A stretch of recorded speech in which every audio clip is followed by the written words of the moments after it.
Plug yourself into the machine. Become one. Become Apple's new icon. DNA straight to the screen.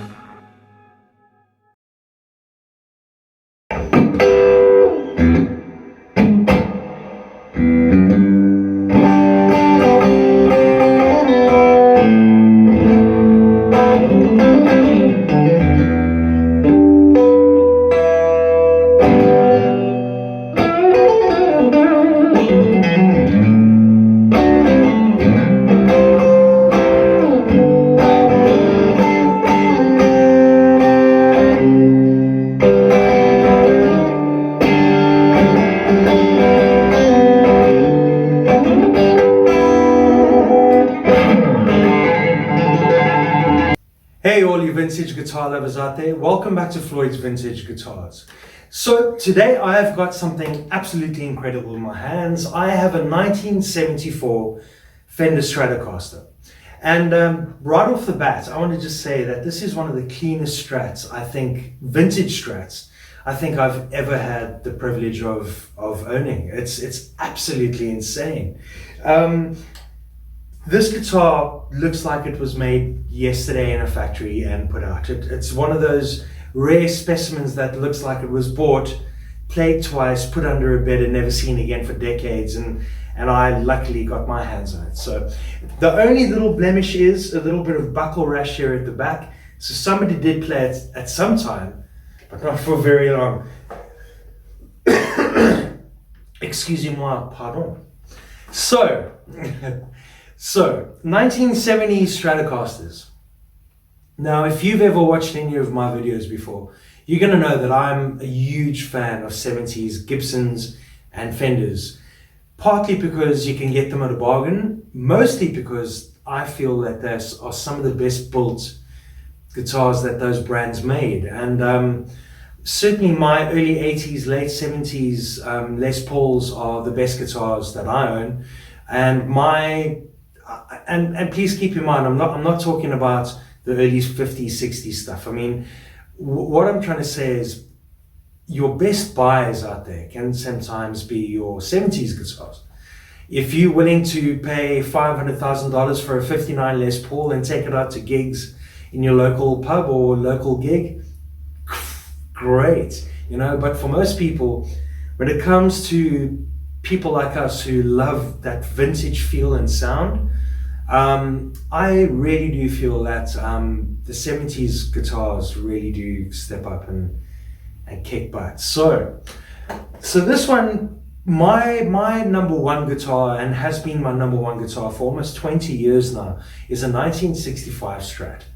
And the biggest differences for me between this guitar, which is 74, and that one is, number one, the angle, the arch in the neck. This is a very flat profile neck, where my 65 has an arch on the neck profile. And I've always said that 70 Stratocasters for me are vintage Strats on steroids. And the reason why I say that is I can play a lot faster on this guitar than I can on my 65. And I'm not a fast player, I'm a blues player. And the other thing is the flat profile pickups that Leo designed for the later Strats in the 70s. I absolutely love them because they give a certain acoustic feel and sound that the staggered pole pickups just don't do for me. So in fact, if you go back into one of my previous videos, look up Kevin Floyd, staggered pole, flat versus flat wound pickups, flat pole pickups. I actually had flat wound pickups in my 65 Strat for about 4 or 5 years. Absolutely loved them. And it was only recently that I've put the original pickups back into my 65, and I'm loving them too. So it's just a different taste. But what I'm trying to say is this flat pole pickups in this guitar are some of my favorite out of all pickups for Strats. And they're especially good on a flat profile neck like this one. So what you're getting here is a vintage feel, vintage sounding Stratocaster. And which is a lot easier to play. This one in particular is quite light as well, which is amazing.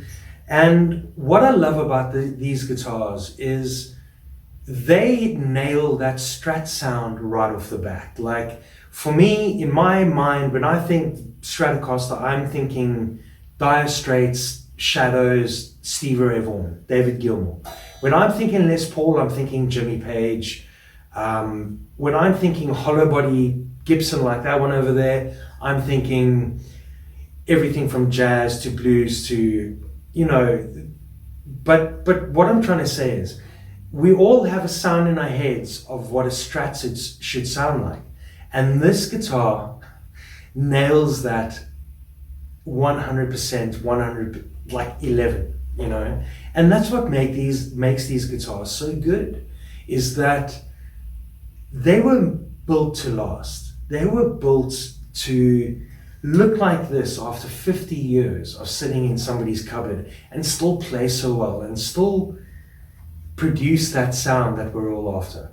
And that's what it all comes down to in the end, is that sound that we're all after.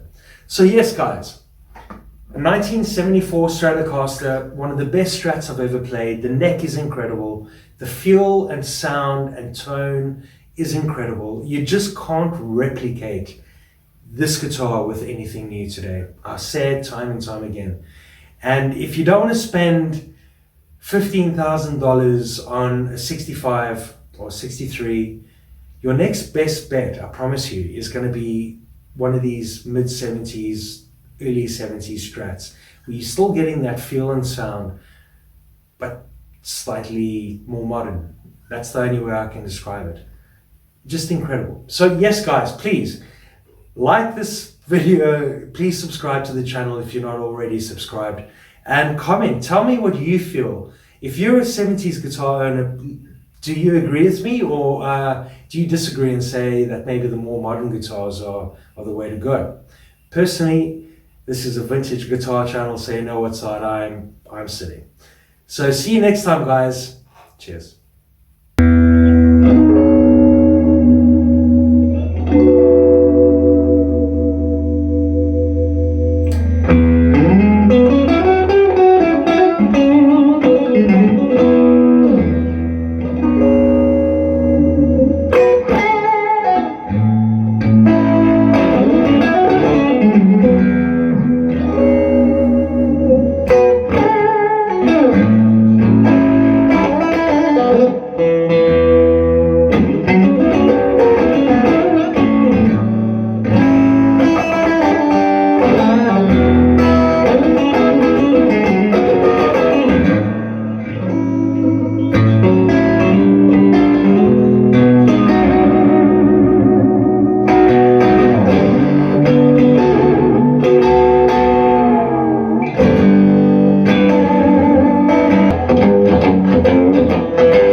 Plug yourself into the machine. Become one. Become Apple's new icon. DNA straight to the screen.